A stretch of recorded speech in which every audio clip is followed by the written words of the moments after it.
Good morning दोस्तों, Bikana classes में आपका स्वागत है। हमारे जो ट्रांसफार्मर है उसके पार्ट चल रहे थे, उसमें आपको मुख्य टैंक के बारे में करवा दिया था और कंजर्वेटर भी हमारा हो चुका था। अब है आगे वाला जो टॉपिक है वो है श्वासन। इसको क्या कहते हैं? ब्रीथर कहते हैं। अब ये है कि इसमें क्या होता है, श्वासन में आपका सिलिका जेल डाला जाता है। सिलिका जेल, सिलिका जेल किसमें श्वासन है, इसको ब्रीथर कहते हैं। इसमें आपका सिलिका जेल होता है। अब पूछा यह जाता है कि सिलिका जेल का कलर कैसा होता है। सिलिका जेल का जो कलर होगा, ये स्टार्टिंग में इसका जो कलर होता है ये आपका नीला होता है। स्टार्टिंग में इसका कलर होगा ये होता है नीला। स्टार्टिंग में इसका कलर नीला होगा और उसके बाद में धीरे धीरे क्या हो जाता है, हल्का गुलाबी हो जाता है। हल्का गुलाबी सिलिका जेल है, स्टार्टिंग में आपका नीला होता है और धीरे धीरे इसके बाद में इसका कलर है ये आपका हल्का गुलाबी हो जाता है। ये एग्जाम में बहुत बार पूछा गया क्वेश्चन है कि सिलिका जेल का कलर कैसा होता है, तो ये नीला होता है और धीरे धीरे इसके बाद में इसका कलर कैसा हो जाता है, गुलाबी हो जाता है। अब ये पूछा जाता है कि इसका उपयोग क्यों करते हैं, तो सिलिका जेल क्या करता है कि नमी को सोखने के लिए, नमी है, नमी को सोखने के लिए, सोखने के लिए पूछा यह जाता है क्वेश्चन के सिलिका जेल है इसका उपयोग क्यों करते हैं। जो नमी है उसको सोखने के लिए किसका उपयोग करते हैं, सिलिका जेल का। फिर यह भी क्वेश्चन पूछा जाता है कि नमी आने के कारण क्या है। नमी के कारण, नमी आने के कारण, क्योंकि नमी किस कारण से आती है, नमी आने का जो कारण होगा या तो आपके गास्केट में लीकेज होगा, गास्केट, गास्केट में लीकेज, गास्केट में लीकेज होने के कारण नमी आ सकती है, या आपके जो तेल है वो सतह से ऊपर आ जाता है, या तेल का वायु के संपर्क में आने पर, वायु के संपर्क में आने पर, अगर तेल है वायु के संपर्क में आ जाता है तो भी क्या हो जाती है, आपके नमी आने का ये कारण है। दूसरा है, अगर तेल है ये आपके वायु के संपर्क में आता है तो भी क्या होता है, उसमें नमी आने का ये कारण है। दूसरा ये होता है कि ट्रांसफार्मर है, क्योंकि सिलिका जेल है ये ट्रांसफार्मर में ही डाला जाता है, क्योंकि ट्रांसफार्मर क्या करता है, जब उसमें सप्लाई देते हैं तो उसमें हीट क्रिएट होती है। तो तीसरा ये भी हो सकता है कि ट्रांसफार्मर है वो उच्च तापमान होने के कारण, तीसरा है कि उच्च तापमान के कारण, ठीक है। नमी आने के क्या कारण हो सकते हैं, या तो आपके गास्केट होता है उसमें लीकेज हो सकता है, दूसरा होता है तेल का है जो वायु के संपर्क की सतह के साथ होना, और फिर है आपका उच्च तापमान पर क्या होता है, ये आपके नमी आने के कारण होते हैं। फिर ये भी पूछा जाता है कि जब आपके ट्रांसफार्मर में नमी आती है, ये तो थे आपके नमी आने के कारण थे, फिर नमी को रोका कैसे जाता है, नमी को रोकना। ट्रांसफार्मर है उसमें आप नमी को कैसे रोकते हो, तो नमी को रोकने के लिए हम उसमें क्या करते हैं, सिलिका जेल डालते हैं। सिलिका जेल, नमी को रोका किससे जाता है, सिलिका जेल है इसके द्वारा आपके नमी को रोका जाता है। यह होता है आपका डाईफॉर्म, डाईफॉर्म है, डाईफॉर्म के द्वारा। डाईफॉर्म क्या होता है, ये एक रबर होता है, रबर, और इसके द्वारा भी रोका जाता है। सिलिका जेल है ये आपके नमी को रोकने का काम करेगी, यह आपके डाईफॉर्म है ये भी आपके नमी को रोकने का काम करती है। तीसरा और है कि गैस संकुचन के द्वारा, गैस संकुचन के द्वारा, इसके द्वारा क्या होता है, आपके नमी को क्या होता है, रोकने के ये कारण है। फिर आगे वाला आपका जो पार्ट है, भाग है ट्रांसफार्मर का, वो है आपका बुकोज रिले, बुकोज रिले।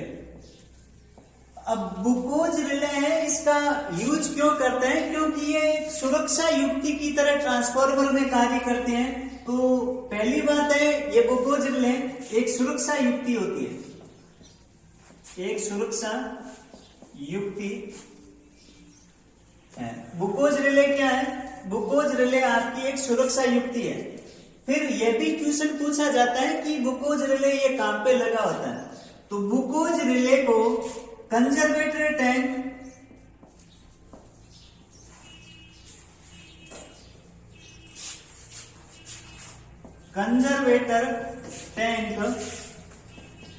व मेन टैंक के बीच में,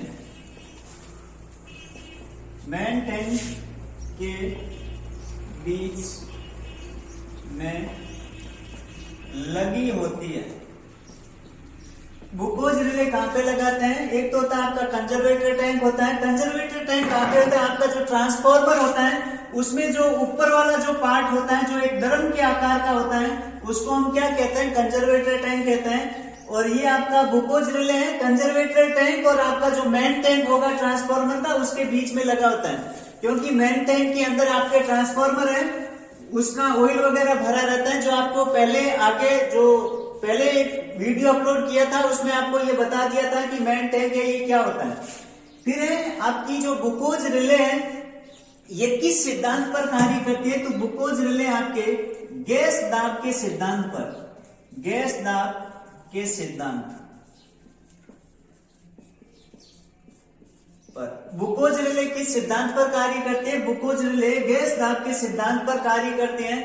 बुकोज रिले क्या है? एक सुरक्षा युक्ति है, सुरक्षा युक्ति की तरह काम करती हैं। कहां पे लगता है? कंजर्वेटर टैंक और मेन टैंक के बीच में लगता है। और फिर ये आपके गैस दाब के सिद्धांत पर कार्य करते हैं। बुकोज रिले में क्या होता है? दो स्विच लगे होते हैं, दो स्विच होते हैं। बुकोज रिले में क्या होता है? स्विच होते हैं, या आप इसको स्विच कह सकते हो, या दो मरकरी स्विच होते हैं, मरकरी स्विच। बुकोज रिले में आपके दो मरकरी स्विच होता है। और इसको क्या कहते हैं? ये बुकोज रिले में जो मरकरी स्विच हो गए, जो आपके फ्लोटिंग का काम करते हैं, स्विच होते हैं जो आपके फ्लोटिंग का कार्य करते हैं, फ्लोटिंग करने का कार्य करते हैं। ये था आपका बुकोज रिले।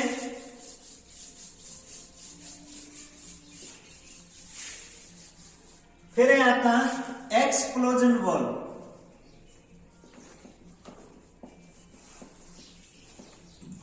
एक्सप्लोजन वॉल्व है। एक्सप्लोजन वॉल्व को क्या कहते हैं? इसको ये प्रेशर, इसे प्रेशर या दाब रिलीज वॉल्व भी कहते हैं। एक्सप्लोजन वॉल्व है, ये बहुत बार पूछा गया है कि एक्सप्लोजन वॉल्व है, उसका दूसरा नाम क्या है? इसको हम दाब रिलीज या प्रेशर रिलीज वॉल्व भी कहते हैं। और इसका काम क्या होगा? एक्सप्लोजन वॉल्व है, ये काम क्या करता है? ये उच्च दाब को बाहर निकालने का काम करता है, बाहर निकालने का कार्य। आपका जो दाब होगा वो ज्यादा होगा, तो एक्सप्लोजन वॉल्व क्या करेगा? उस प्रेशर को बाहर निकालने का काम करता है। ये है आपका एक्सप्लोजन वॉल्व है। इसके दो काम होते हैं, एक तो इसको दूसरा नाम क्या है? प्रेशर रिलीज वॉल्व भी है। और उच्च दाब होगा ट्रांसफार्मर में, तो उसको बाहर निकालने का कार्य एक्सप्लोजन वॉल्व का है। फिर है आपका ट्रांसफार्मर है, उसके पार्ट हो गए हैं। अब आपके हैं ऑटो ट्रांसफार्मर।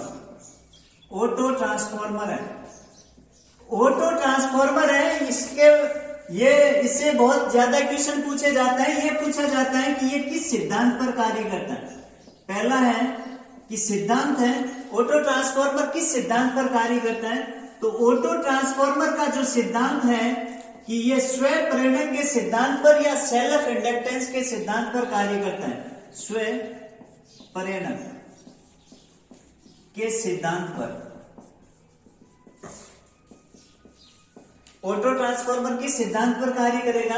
स्वयं प्रेरणक है, उसके सिद्धांत पर यह कार्य करता है। फिर है ऑटो ट्रांसफार्मर में वाइंडिंग कितनी होती है? एक होती है। तो इसमें एक वाइंडिंग होने के कारण एक वाइंडिंग होने के कारण तांबर की बचत होती है। तांबर की बचत।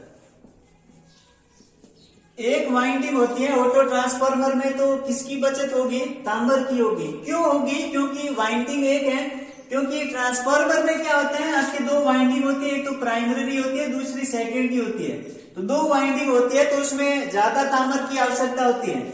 लेकिन आपके जो ऑटो ट्रांसफार्मर है उसमें एक ही कॉइल पर क्या होती है, वाइंडिंग की जाती है, और एक वाइंडिंग होती है। इसमें से क्या होता है कि एक वाइंडिंग में से आधे नंबर ऑफ टर्न होते हैं, ये प्राइमरी के होते हैं, आधे होते हैं सेकेंडरी साइड के। और फिर जहां से आपका सोर्स जुड़ा होगा ट्रांसफार्मर का सोर्स, तो उसको हम बोल देंगे प्राइमरी साइड के नंबर ऑफ टर्न। और जहां से आपका लोड जुड़ा होता है उसको हम बोल देते हैं सेकेंडरी साइड के नंबर ऑफ टर्न है। और यहाँ पे आपके टैपिंग की जाती है, यहाँ पे टैपिंग। तो ये होता है ऑटो ट्रांसफार्मर है। किस सिद्धांत पर कार्य करेगा? स्वयं प्रेरण के सिद्धांत पर या सेल्फ इंडक्टेंस के सिद्धांत पर। एक वाइंडिंग होने के कारण इसमें तांबर की बचत होती है। फिर है ऑटो ट्रांसफार्मर क्या होता है? सिंगल फेज ट्रांसफार्मर होता है। तो ये है सिंगल फेज ट्रांसफार्मर होता है। ऑटो ट्रांसफार्मर है, कभी भी थ्री फेज का नहीं होता है। ये क्या होता है? आपके सिंगल फेज का ट्रांसफार्मर होता है। और फिर है सिंगल फेज का ट्रांसफार्मर है, तो इसकी क्या होगी? कैपेसिटी भी कम होगी, क्षमता भी कम होती है। तो इसकी क्षमता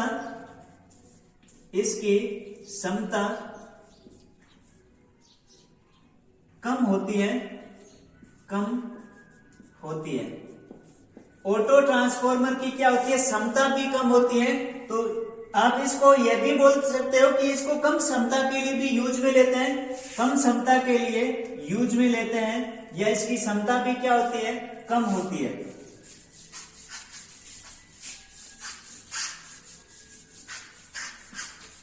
फिर है कि ऑटो ट्रांसफार्मर है, इसका उपयोग कहां पे किया जाता है? उपयोग ऑटो ट्रांसफार्मर का उपयोग है बूस्टर में, स्टेबलाइजर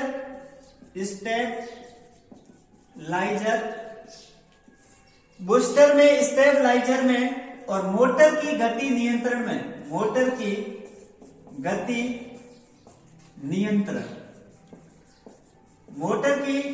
नियंत्रण में। क्वेश्चन ये बहुत बार पूछा गया है कि ऑटो ट्रांसफार्मर का उपयोग कहां पे करेंगे? या तो बूस्टर में करते हैं, या आपके स्टेबलाइजर में करते हैं, या मोटर की जो स्पीड है उसको कंट्रोल करने के लिए ऑटो ट्रांसफार्मर का उपयोग किया जाता है। फिर है कि ऑटो ट्रांसफार्मर है, इसमें निम्न वोल्टेज के लिए उपयोग में लेते हैं, क्योंकि एक वाइंडिंग होगी तो सिंगल फेज होगा, वो कम वोल्टेज के लिए। तो निम्न वोल्टेज पर ऑटो ट्रांसफार्मर का वोल्टेज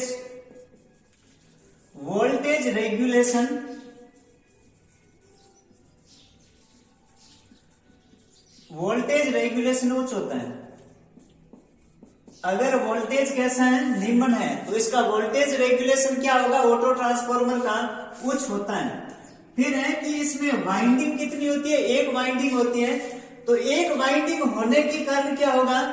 इसमें हीट भी कम होगी। एक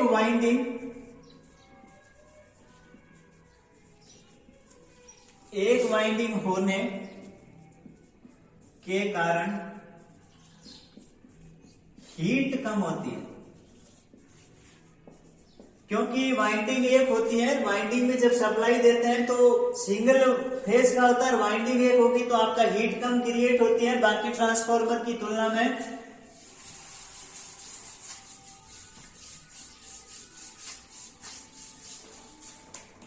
फिर है आपके वेरिएसी क्या होता है? वेरिएसी होता है कि अगर हम सेकेंडरी वाइंडिंग में से सेकेंडरी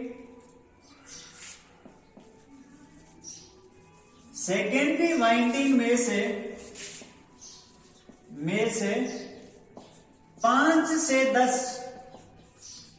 से 10 टैपिंग निकाल देना। अगर हम सेकेंडरी वाइंडिंग से 5 से 10 टेपिंग निकालते हैं, उसमें किसमें निकालते हैं? वेरिएसी। वेरिएसी की कंडीशन में यह क्वेश्चन भी आपसे बहुत बार पूछा गया है कि सेकेंडरी वाइंडिंग में कितने टेपिंग निकाली जाती है। तो वेरिएसी की स्थिति में सेकेंडरी वाइंडिंग में हम क्या करते हैं? 5 से 10 टेपिंग है ये निकाल देते हैं वेरिएसी के कंडीशन में। जब 5 से 10 टेपिंग निकाली जाती है तो इसकी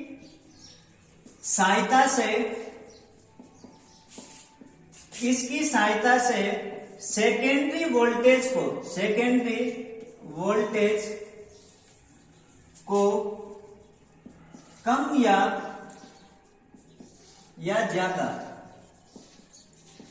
ज्यादा किया जाता है। वेरिएसी से क्या होता है? जब सेकेंडरी वाइंडिंग में से 5 से 10 टेपिंग निकालते हैं तो उसमें क्या होता है? आपके जो सेकेंडरी साइड के वोल्टेज को कम या ज्यादा करने के लिए हम क्या करते हैं कि उसमें 5 से 10 टेपिंग निकालते हैं। और क्वेश्चन ये पूछा जाता है कि वेरिएसी के कंडीशन में टेपिंग कितनी निकाली जाती है? 5 से 10 टेपिंग है ये निकाली जाती है।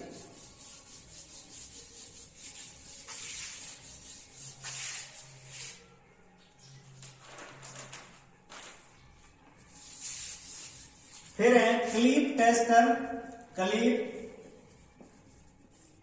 On tester. Clip on tester या इसको टांग टेस्टर भी कहते हैं। टांग टेस्टर, क्लिप ऑन टेस्टर या टांग टेस्टर क्या होता है? ये एक मीटर होता है जो डिजिटल होगा और उसमें क्या करते हैं कि वायर में से क्लैंप होता है, क्लैंप को एक वायर में डाला जाता है और फिर उससे क्या होता है कि उसके जो सप्लाई वगैरह होती है उसको मेजर किया जाता है। तो वो क्या होता है? वो क्लिप टेस्टर या इसको हम टांग टेस्टर भी कहते हैं। तो ये इसका काम क्या होगा? काम ये होता है कि उच्च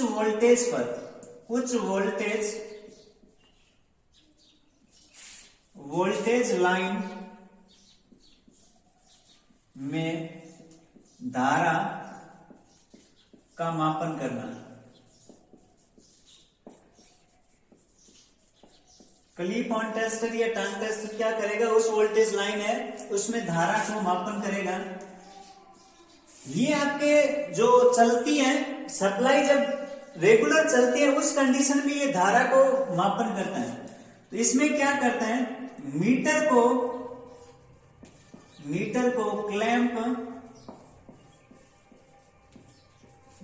को क्लैंप कर तार में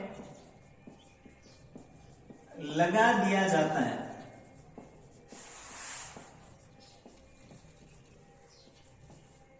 लगाते कैसे हैं? इसमें एक क्लैंप लगा होता है और उसको तार में क्लैंप करके उसमें लगा दिया जाता है। फिर ये सेकेंडरी वाइंडिंग है। सेकेंडरी वाइंडिंग में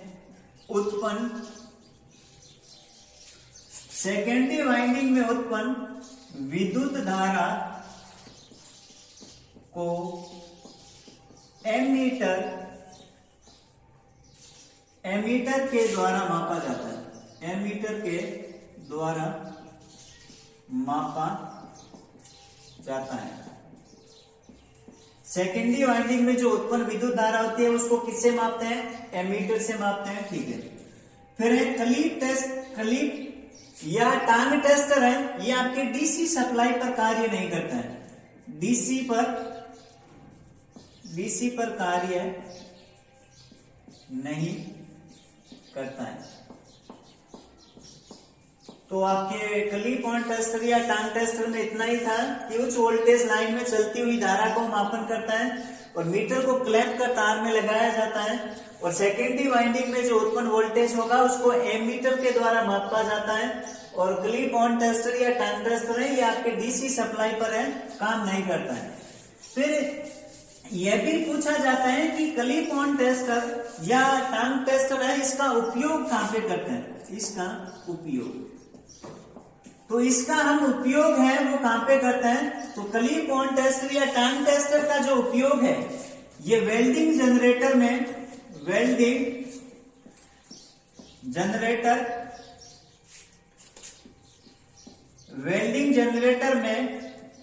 मोटर की गति नियंत्रण में कहां उपयोग करेंगे? वेल्डिंग जनरेटर में मोटर की गति को नियंत्रण करने में। और फिर है आपके मुख्य पैनल है, मुख्य पैनल में, और जीएसएस है, जीएसएस में भी इसका उपयोग किया जाता है। क्लिप ऑन टेस्टर या टर्न टेस्टर का उपयोग वेल्डिंग जनरेटर में मोटर की स्पीड को कंट्रोल करने के लिए मुख्य पैनल में और जीएसएस में इस क्लिप ऑन टेस्टर या टर्न टेस्टर का उपयोग किया जाता है। फिर है ट्रांसफॉर्मर की दक्षता। ट्रांसफॉर्मर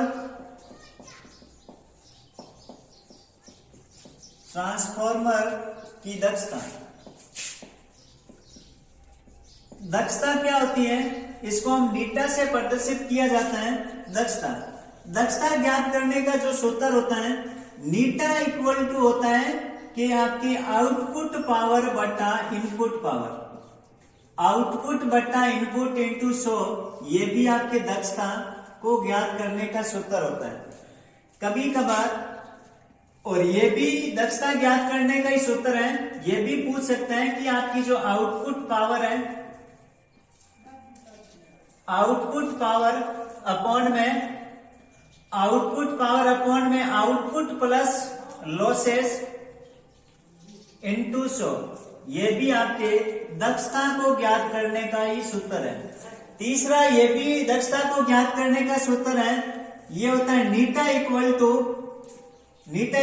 केवी, आउटपुट केवीए, आपके जो आउटपुट का KVA into cos phi, output KVA into cos phi upon में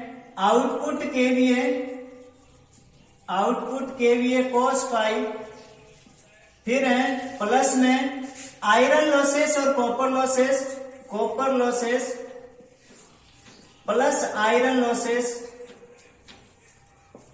इंटू 100। ये तीनों सूत्र हैं आपके एफिशिएंसी ज्ञात करने के हैं। अगर आपको इनपुट सप्लाई और आउटपुट सप्लाई दे और फिर आपको एफिशिएंसी का पूछे तो ये वाला फॉर्मेट लगता है, आउटपुट बटा इनपुट इंटू 100, सीधे एफिशिएंसी ज्ञात कर सकते हो। अगर आपको इनपुट नहीं दिया जाता है, आउटपुट और लॉसेस दे देता है, तो उसमें आपको ये वाला फॉर्मेट से आप एफिशिएंसी निकाल सकते हो ट्रांसफॉर्मर की, output upon output plus losses into 100। अगर आपको केवीए आउटपुट दे रखा है और पावर फैक्टर दे रखा है, तो output KVA into power factor cos phi upon output KVA into power factor plus आपको लॉसेस दे रखा है। तो इससे क्या होता है, ट्रांसफॉर्मर की आपके दक्षता के ये सूत्र है। फिर कभी कभार क्या होता है कि पूर्ण दिन की दक्षता है, उसके बारे में भी पूछा जाता है। पूर्ण दिन की दक्षता। तो पूर्ण दिन दक्षता क्या होता है? पूर्ण दिन दक्षता ये होती है कि ट्रांसफॉर्मर होता है, ये आपके 24 घंटे है, ये सप्लाई से जुड़ा रहता है। तो जब 24 घंटे सप्लाई से जुड़ा रहता है तो उसी को हम क्या कहते हैं? पूर्ण दिन दक्षता कहते हैं। विद्युत वितरण प्रणाली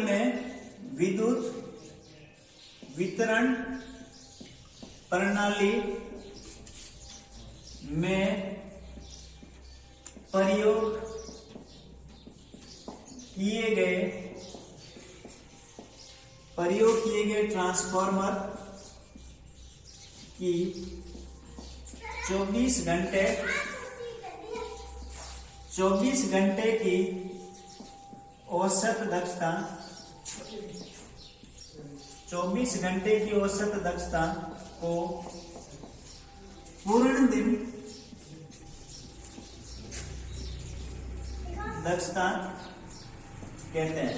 आपका जो ट्रांसफॉर्मर है, पूर्ण दिन दक्षता, अगर डिस्ट्रीब्यूशन या विद्युत वितरण प्रणाली में जो ट्रांसफॉर्मर होता है ये 24 घंटे सप्लाई से जुड़ा रहता है, तो उसी को हम क्या कहते हैं? पूर्ण दिन दक्षता कहते हैं। जब पूर्ण दिन दक्षता को ज्ञात करने का सूत्र होता है, इसका नीटा का मतलब इफिशियंसी होता है, तो नीटा इक्वल टू हो जाता है KWH, कौन सा? आउटपुट केवीए अपॉन में इनपुट केवीए, KWH किलोवाट घंटा इनपुट का, इंटू 100। ये होता है पूर्ण दिन दक्षता ज्ञात करने की, कि आउटपुट किलोवाट घंटा अपॉन इनपुट किलोवाट घंटा इंटू 100 होता है। ये होती है आपके पूर्ण दिन दक्षता ज्ञात करने की।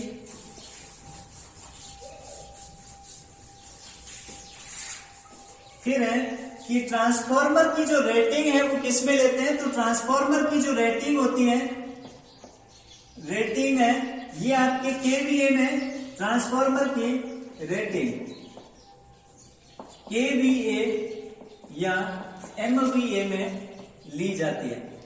यह भी बहुत बार पूछा गया है कि ट्रांसफार्मर की रेटिंग किस में लेते हैं, या तो आपको ऑप्शन केवीए मिलेगा या एमवीए मिलेगा, दोनों में से एक ऑप्शन मिलेगा। इसमें आपके क्या होता है, ट्रांसफार्मर है उसकी रेटिंग है वो ली जाती है।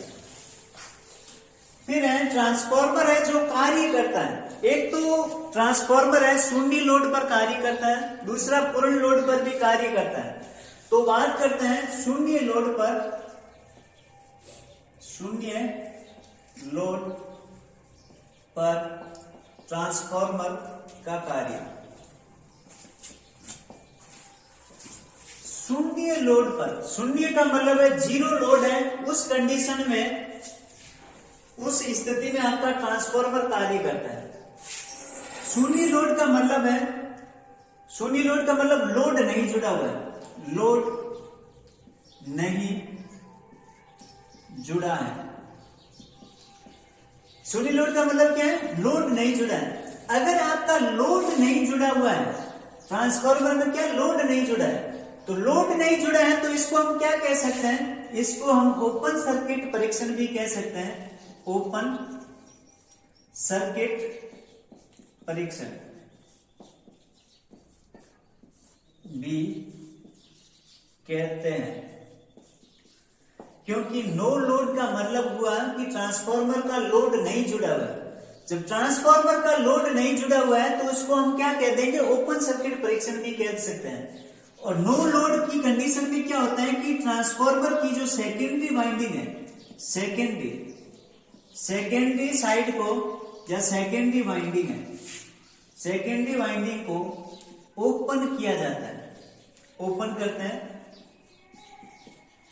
शून्य लोड में क्या करते हैं, लोड नहीं जुड़ा होगा, और लोड नहीं जुड़ा होगा तो इसको हम ओपन सर्किट परीक्षण भी कह सकते हैं, जिसमें आपकी सेकेंडरी वाइंडिंग है ट्रांसफार्मर की, इसको हम क्या कर देते हैं, ओपन कर देते हैं। फिर क्या है, ये बोल रहा है ओपन सर्किट परीक्षण भी कहते हैं। तो ओपन सर्किट परीक्षण में हम क्या ज्ञात करते थे, आयरन लॉसेस, आयरन लॉसेस। तो शून्य लोड में इसके द्वारा, तो इसके द्वारा लोहा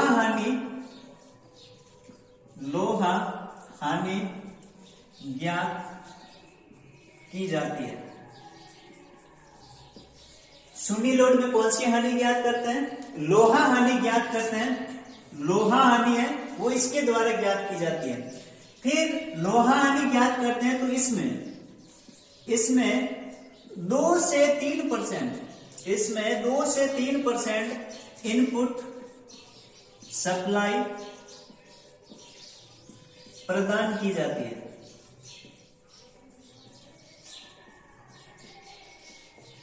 शून्य लोड पर सप्लाई कितनी प्रदान करते हैं, 2 से 3% ही आपकी इनपुट सप्लाई है, ये शून्य लोड पर प्रदान की जाती है। ये था आपका शून्य लोड के बारे में।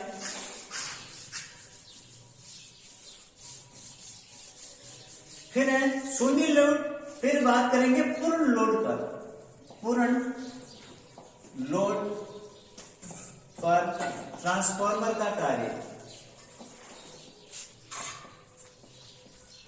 पूर्ण लोड पर ट्रांसफार्मर का कार्य है।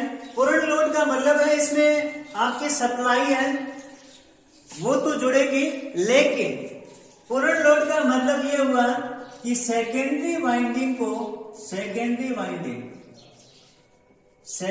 वाइंडिंग है, सेकेंडरी वाइंडिंग में लोड को संयोजित किया जाता है। पूर्ण लोड में क्या होगा, सेकेंडरी वाइंडिंग में आपके लोड को क्या करेंगे, जोड़ेंगे। जब सेकेंडरी वाइंडिंग में लोड को जोड़ेंगे तो क्या होगा, सेकेंडरी वाइंडिंग में लोड जोड़ते हैं तो सेकेंडरी वाइंडिंग में धारा, लोड जोड़ेंगे तो इसके कारण क्या होगा, इसके कारण सेकेंडरी में धारा प्रवाहित होगी, धारा का प्रवाह होगा। कहां होगा, सेकेंडरी वाइंडिंग में लोड को जोड़ेंगे तो लोड जोड़ने पर उसमें क्या होगी, धारा प्रवाहित होगी, और धारा प्रवाहित होने के कारण क्या होगा, धारा प्रवाहित होगी, तो धारा प्रवाहित होने के कारण ही सेकेंडरी वाइंडिंग में, धारा प्रवाहित होने के कारण सेकेंडरी वाइंडिंग में क्या होगा, सेकेंडरी वाइंडिंग में चुंबकीय, सेकेंडरी वाइंडिंग में चुंबकीय क्षेत्र, सेकेंडरी वाइंडिंग का चुंबकीय क्षेत्र होगा, सेकेंडरी वाइंडिंग का चुंबकीय क्षेत्र प्राथमिक वाइंडिंग, प्राथमिक वाइंडिंग के चुंबकीय, प्राथमिक वाइंडिंग के चुंबकीय क्षेत्र का विरोध करेगा, का विरोध करेगा, विरोध करेगा। क्यों करेगा, जब सेकेंडरी वाइंडिंग में धारा प्रवाहित होती है तो इसके कारण है, इसके कारण जब धारा कहां प्रवाहित हो रही है, सेकेंडरी वाइंडिंग में, तो सेकेंडरी वाइंडिंग में धारा प्रवाहित होने के कारण सेकेंडरी वाइंडिंग में का जो चुंबकीय क्षेत्र होगा, ये प्राथमिक वाइंडिंग के चुंबकीय क्षेत्र का क्या करेगा, विरोध करेगा। जब प्राथमिक वाइंडिंग के चुंबकीय क्षेत्र का विरोध करेगा तो इसके कारण इसमें क्या होगा, परिणामी चुंबकीय क्षेत्र उत्पन्न होगा, क्या होगा, विरोध करेगा, जिसके कारण परिणामी चुंबकीय क्षेत्र उत्पन्न, जिसके कारण परिणामी चुंबकीय बल का मान है वो घट जाता है, परिणामी चुंबकीय बल का मान घटेगा।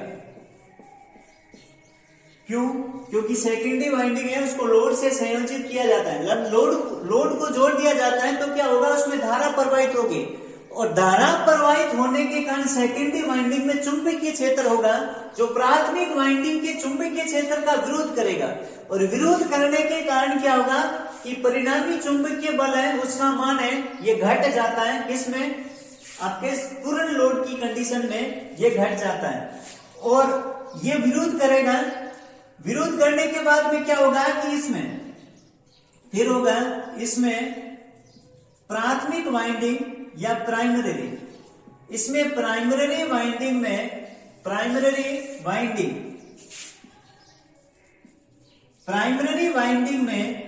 ईएमएफ उत्पन्न होता है, ईएमएफ उत्पन्न, या ईएमएफ प्राइमरी वाइंडिंग में भी ईएमएफ का मान घटेगा, घट जाएगा, क्योंकि सेकेंडरी साइड का विरोध, ये चुंबकीय क्षेत्र प्राथमिक है, सेकेंडरी वाला प्राथमिक का विरोध करता है, तो इसमें क्या होगा, परिणामी चुंबकीय बल का मान घट जाता है, परिणामी चुंबकीय बल का मान घटेगा तो आपके इससे प्राइमरी वाइंडिंग का भी ईएमएफ है उसका मान घट जाएगा, और ये होता है आपके पूर्ण लोड की कंडीशन में ट्रांसफार्मर है उसका कार्य।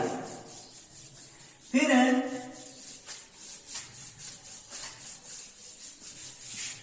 ट्रांसफार्मर का वोल्टेज रेगुलेशन है, वोल्टेज रेगुलेशन।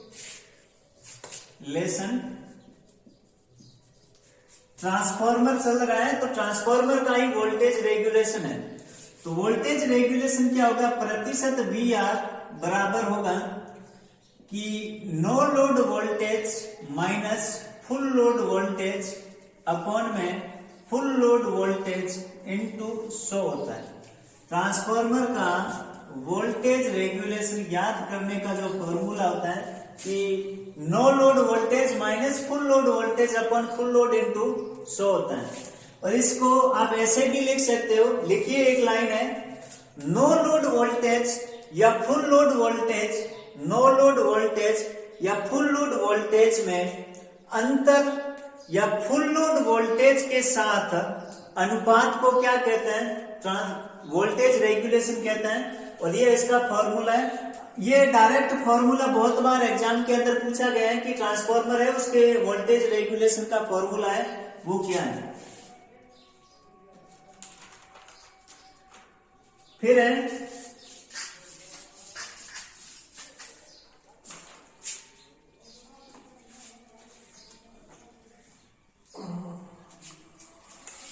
ट्रांसफार्मर का समांतर क्रम में परिचालन। किसका? ट्रांसफार्मर को हम समांतर क्रम में चलाने का, प्रचलन। तो मेन मुद्दा यह है कि ट्रांसफार्मर को समांतर क्रम में क्यों चलाया जाता है। ट्रांसफार्मर को समांतर क्रम में क्यों ही क्यों चलाते हैं? ट्रांसफार्मर को समांतर क्रम में इसीलिए चलाया जाता है क्योंकि अगर आपको ट्रांसफार्मर की मरम्मत करनी हो तो वो क्या होती है, इसमें आसान होती है। फिर अगर आपका लोड अधिक होने के कारण, अगर आपका लोड अधिक है तो भी ट्रांसफार्मर को कहां पे लगाते हैं? समांतर क्रम में लगाया जाता है। तो समांतर क्रम में क्यों लगाया जाता है? समांतर क्रम में इसीलिए लोड अधिक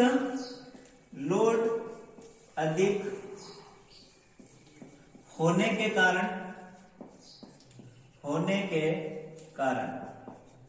समांतर क्रम में, एक तो है लोड ज्यादा है तो समांतर क्रम में लगाएंगे। दूसरा है कि ट्रांसफार्मर की मरम्मत करना आसान होता है। दूसरा होता है कि ट्रांसफार्मर की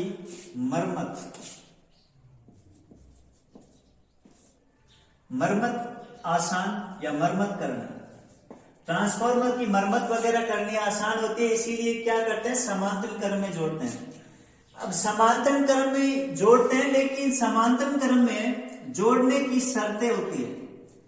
समांतर क्रम में हम जोड़ते हैं तो इसकी कुछ शर्तें होती है। शर्तें ये होती हैं कि आपके जो वोल्टेज है उसका रेगुलेशन समान हो, और आपके जो फेज सीक्वेंस है वो भी समान होना चाहिए, और पोल है या ध्रुवता है वो भी समान होनी चाहिए। शर्त क्या है? शर्त यह है कि समान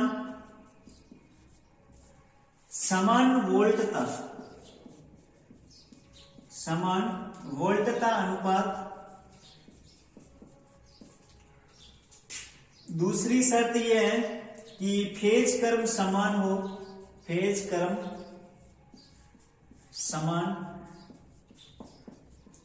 तीसरी ये शर्त होती है कि उसकी ध्रुवता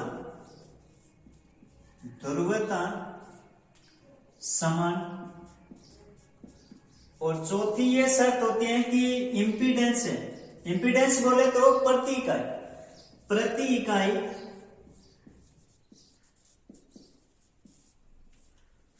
इकाई